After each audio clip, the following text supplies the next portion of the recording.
There are several hilarious chunks in Idhayam Murali, but there is a funniest moment that's unintentional. Sam, played by Preeti Mukanthan, tells Idhaya in the same breezy tone you would use to describe wrapping up a work call. இப்பதான் ஒரு mission முடிச்சோம் கொஞ்ச நாளைக்கு rest. We just finished off one mission, we'll just rest for a while. Sam is a NASA astronaut and though it is established, it remains funny because of silliness. It's a very specific kind of silliness one Tamil cinema has flirted with before. The film doesn't hide that it's chasing Gautam Menonish vibe, but personally, this scene actually reminded a bit of Needane in Pormasandam. A throwaway line establishing that Varun's family has grown rich and posh, just by mentioning that his retired parents are now traveling the world. The laugh stems from how showy the writing is. Now, why dwell on such minuscule non-event in a film? Because if you can look past this brand of aspirational silliness, a cable TV operator turning a millionaire channel owner, one coincidence after another, a screenplay running purely on daydream-logic, Idhayam Murali is a lot of fun. Genuinely a lot of fun. Thanks to the many characters Atharvaa's father Murali played through his career, Idhayam Murali has become an archetype in Tamil pop culture. For a man unable to express his love to the women he adores with all his heart. And this film is obviously about one such guy, struggling with a problem since childhood. The story unravels as Idhaya and his gang of friends narrated to the big brother of Fahadh Faasil's character. Idhaya falls in love with a woman at every stage of his life, but he just can't let it out.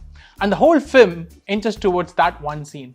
Only recently, the same stereotypical character, someone who couldn't speak his mind, was seen in a horrific setting, in Obsession, which unraveled the real devastation that kind of covered eyes can cause. And now we get a romanticized version of him in Idhayam Murali. But the film doesn't spend a moment on that kind of analysis. Director Akash Bhaskaran consciously steers away from any ounce of serious internal journey. There is no internal conflict as to why Idhaya can't express his love. No childhood drama, no one big embarrassing moment, no big insecurity. He just can't express his love and that's how deep the character detailing goes. We don't even know why he falls for the women he meets, other than the fact that everyone he meets is pretty. In fact, the world of Idhayam Murali teems with pretty faces. He falls in love because love is magical. The only reason spelled out is that someone must be special if they keep showing up in your life. And by that logic, every other character in the film should fall for Idhaya because no one seems to actually leave.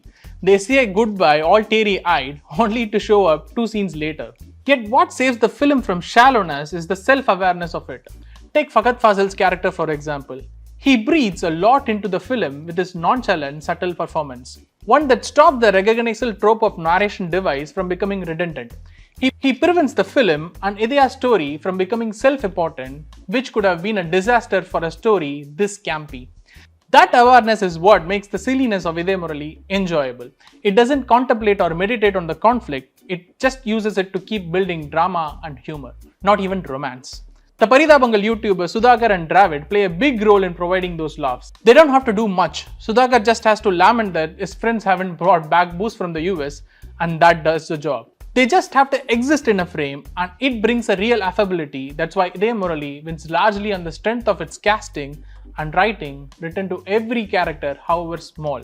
One of the most refreshing moments in the film is a conversation between Fahadh Faasil's character and a bride whose wedding is called off at the last moment. For maybe the first time in Tamil cinema, filmmaker gives that kind of a character, usually reduced to a loser or a saint, a more graceful conclusion.